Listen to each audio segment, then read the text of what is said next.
Hello, John. Hello, Oliver.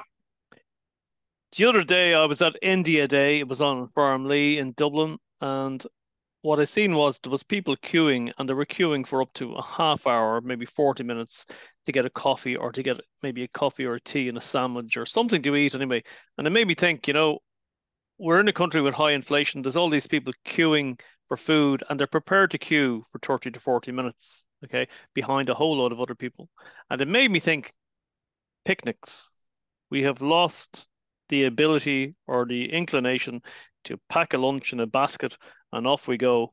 And then, not only that, John Malone, but there is a lack of proper picnic facilities in Ireland. Right. Now, the thing is that it's picnics are a good thing. We had picnics when we were young, and we were helping my father in the bog. Now he was a Garda, but so he wasn't a farmer, but he must have got a bit of a bog from somebody. And so we were out there, and he'd be putting the turf, and we'd be catching it and spreading it, and then footing it, and all the rest of it. And we'd have a picnic, and we'd have sandwiches, and we'd have lovely minerals, because minerals was scarce as hens teeth them times. So we had minerals, and we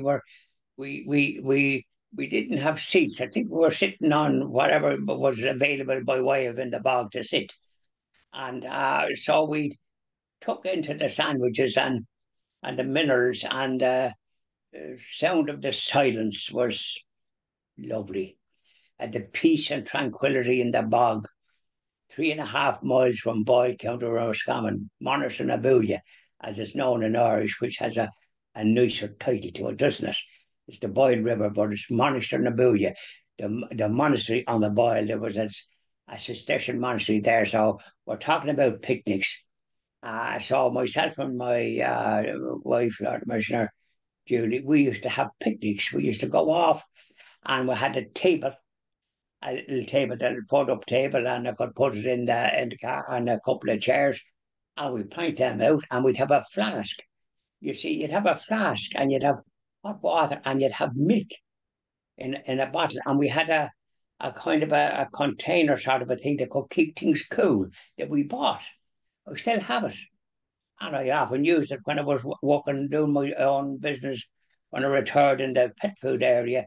And I'd have my little table and my chair and my flask. And when I stayed, wherever I stayed in bed and breakfast, I'd get the flask full of hot water, and I'd get milk.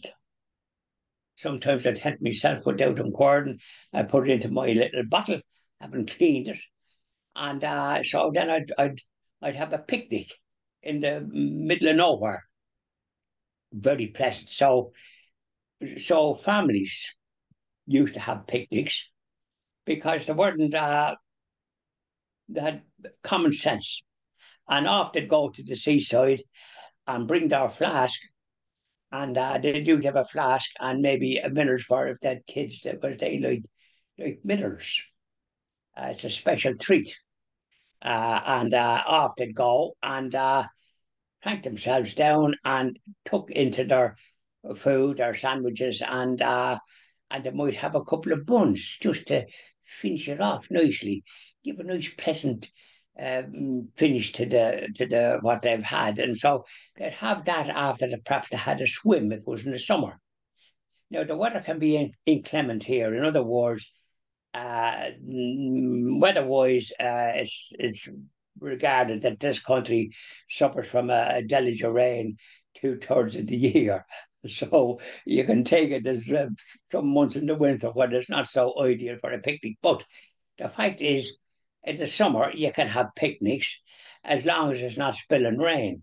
But if it's spilling rain, it'd be nice if there were some places that you could get a bit of shelter, and that you weren't going to be drowned between having a swim in the sea and being drowned and coming out, because I often had that experience. Been getting in for a dip and been getting drowned and going in and coming out, that kind of way. So, but picnics we're talking about, and picnics is what is as scarce as you say, they're queued for food. Instead of sort of going about things in a different way. You see, this is the way they've grown up. Apparently, picnic is too common or something, perhaps. Perhaps there's something from illusions. Do you see where I'm coming from? Well, I Go remember ahead. now in 1979, I'm going to take you all the way back to Pope John Paul II. And I was there in the Phoenix Park with a million people. And I never seen Right. as many picnics ever again because everybody brought their own food. That's correct.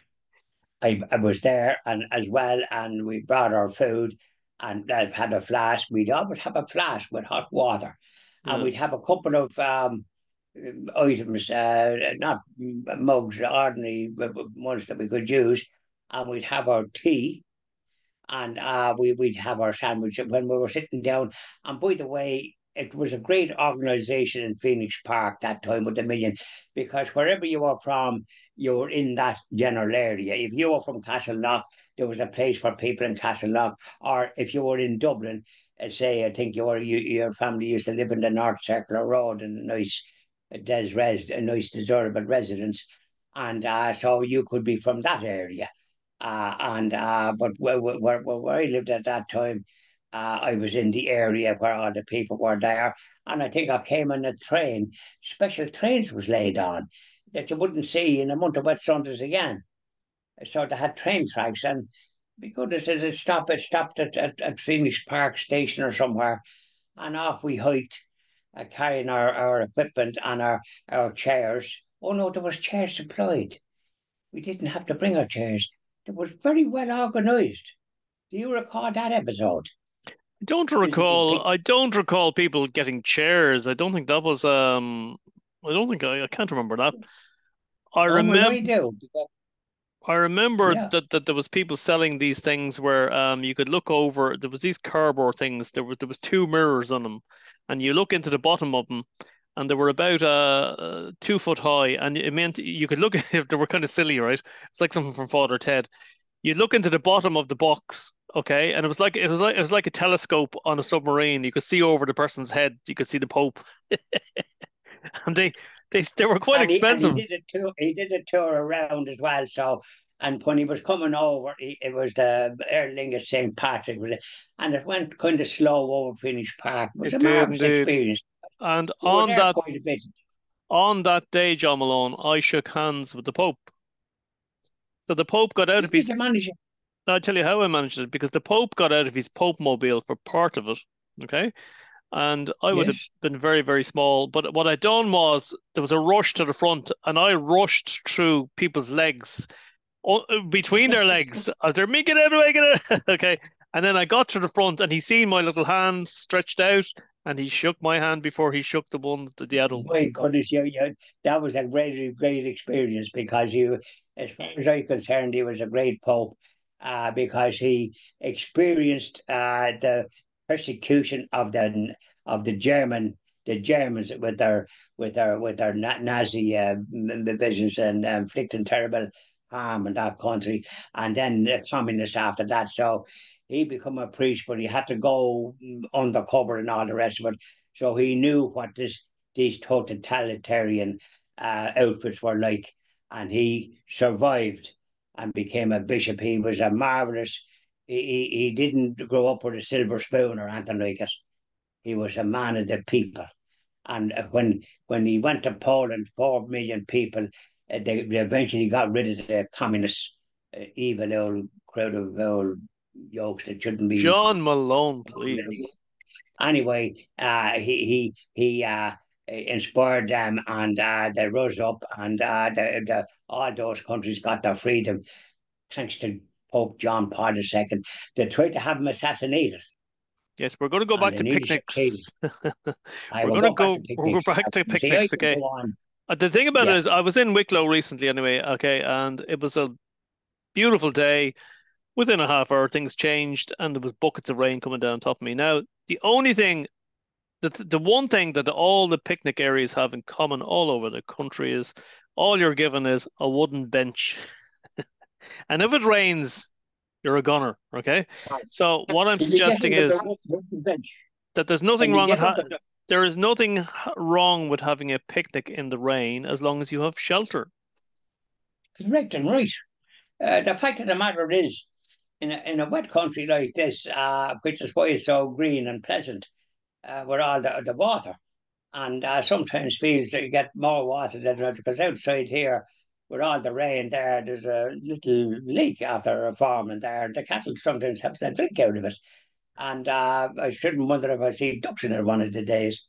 But the fact is that you need shelter. And another little solution, John Malone of the Christian TV Order is going to pop into the equation. Restaurants have closed, as we know. We did a program about it, and because there are high costs of the electricity and this, that, and the other, and staff, and then between COVID and the shutdowns and all this, the psychology that we suffered from, suffice to say, they should examine other ways to make a shilling without costing them a fortune. And what lovely places, instead of trying to cook stuff, provide ingredients for people that could go there and have their picnics there. And it would have often an outside area that would be covered in case the weather was inclement. In other words, a downpour. And, talking about downpours, I had a shower and I could have stepped outside and had another shower outside, but the downpour, but I just had the shower inside. But vis-a-vis picnics, that would be a great solution, and you'd have shelter inside. And instead of them having all this expense, they could have these sort of be able to make their own perhaps salads and that to supply the ingredients, and a small charge for the business of being inside. And perhaps even in the winter there could be a bit of heating, and you might pay a bit more so you could have a picnic. And there's various ways of examining these issues, and that's one great idea. And I think you come out with it, and an Well, excellent idea. And they often have outside covered so that you can be sitting outside. And I remember they used to have these kind of lamps that had heat out of them. Do you recall that episode? I do recall that. Well, you see, there you are. So their overheads will be cut, and the local council need to be charging high rates and all this. They want to encourage businesses to open because too many has closed, and they provide a marvelous service. But there's one way of doing it, and people have picnics, and we want to promote the idea of picnics. John Augusta Malone and Oliver and the Christian TV Ireland will be promoting that most assiduously. And I shouldn't wonder if we have, when we get going, we might be having pictures of ourselves having picnics. With a canopy to stop the rain, John Malone. Well, we'd like to sort of say, ipso facto, could you part the clouds and let a bit of sun come in? But nonetheless, there's other people would love a sup of rain because they're parched with the thirst. And in some countries, in Spain, in fact, in places, they have to get their water with these big units taking seawater and recycling it in some way with the machine. So it's expensive. So your water is coming from the sea. That's So it. if you fill your bath, you could probably have a swim in it, John, vis-a-vis. So, John oh Malone, we God, will move on now to our next video, which is going to be trains. So we'll call it a day for the moment, and we we will. will. But will you be going for a picnic in due course? I'm sure I will go for many, many picnics because the idea of queuing up I'd be going for picnics. I'm going to go for picnics now, and because I have a flask, of two flasks, of a big one, biggish one, if there's two, and then I have a smaller one that that'll do for one. Mhm. But like it's dinner for one. That famous comedy that was on our Social Infusion. It's on every Dinner for Christmas, and one. it's dinner for one. Did you ever see it? No, it sounds very lonely. Oh, it's very funny. The lady at the house comes down, and she thinks there's four guests at the table, and the waiter is serving them the drink, and then he's a yard rating on the various people that's named, and it's very funny. You should look it up. Dinner for one, and Very good. it's marvelous. It's very popular worldwide, Thank you very and much, John. I love it. Thank you. So picnics. Yeah, okay. We'll be going for a picnic now. If the weather is good tomorrow, well, we won't be having a picnic tomorrow. We have other things to do. Bye Yes. now. Bye now.